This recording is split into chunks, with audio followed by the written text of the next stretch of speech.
5 seconds to go.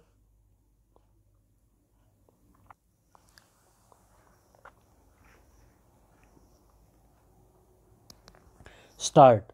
Unfortunately, all the three courts failed to juxtapose these two events, which happened in an interval of 5 months, to see through the game. In simple terms, the case of the appellant plaintiff in the first suit was one of lending and non payment. The defense set up by the respondents was one of payment of a lesser amount than the original amount in full and final settlement.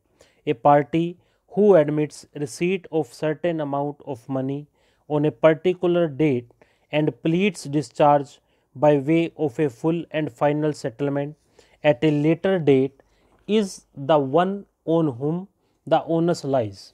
This onus was not discharged by the respondents in the first suit, and hence the plaintiff was entitled to succeed in the first suit. The High Court completely overlooked this aspect. Coming to the second suit, the case of the appellant plaintiff was that various amounts of money were either withdrawn from or transferred out of their accounts by the defendants unauthorizedly, and that the amounts so taken away totaled to rupees 54 lakh 50,000. The defense of the respondents was that the amounts represented authorized payments for the purchase and sale of properties in a real estate business, and that out of those amounts a sum of rupees 30 lakh was treated as a payment made out of love and affection. Let us assume for a moment that the amount of rupees 54 lakh 50,000 either withdrawn or transferred from out of the account of the appellant by the respondents represented authorized payments made by the appellant towards investment in real estate business. In such a case, the respondents are obliged to produce the accounts of the real estate business and show how these amounts were accounted for. The respondents could not produce any books of account. Therefore, the respondents thought it convenient to claim that all those amounts were investments in a real estate business, and that a portion of it was agreed to be treated as a gratuitous payment. Investments in business dealings and gratuitous payments do not normally go together. As in the first case, the flow of money from the account of the appellant plaintiff into the respondent's account is admitted, while the appellant plaintiff termed such a flow of money as unauthorized withdrawal transfer.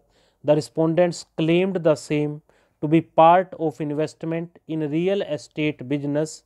In the light of such a defense, the onus, even in the second suit, was on the defense to show that there were business dealings and that the amount stood completely accounted for. No books of accounts were produced by the defense to show that the amounts that flowed out of the plaintiff's bank account were absorbed and accounted for within business.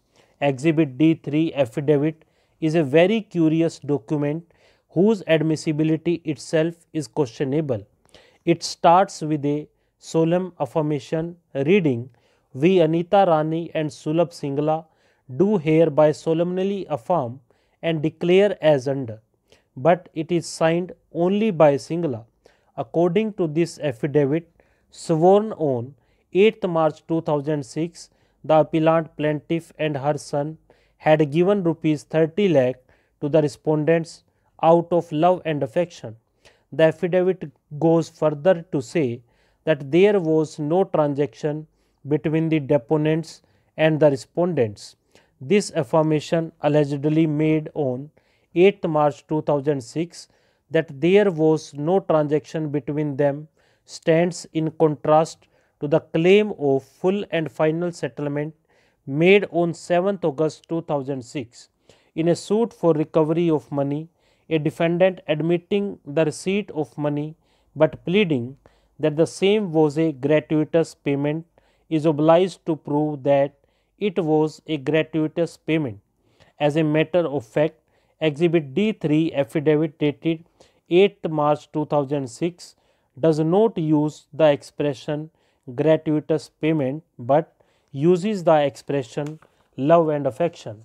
But this affidavit also states that there was no transaction between the deponents and the respondents.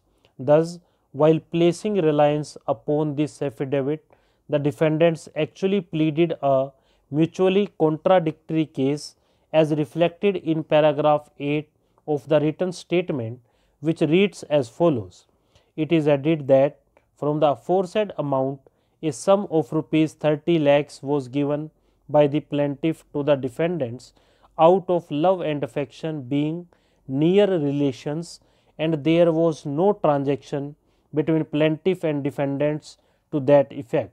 Suit for recovery of the amount against the defendant by the plaintiffs is not maintainable, as the defendants are under no legal obligation to pay back the amount to the plaintiff. Stop.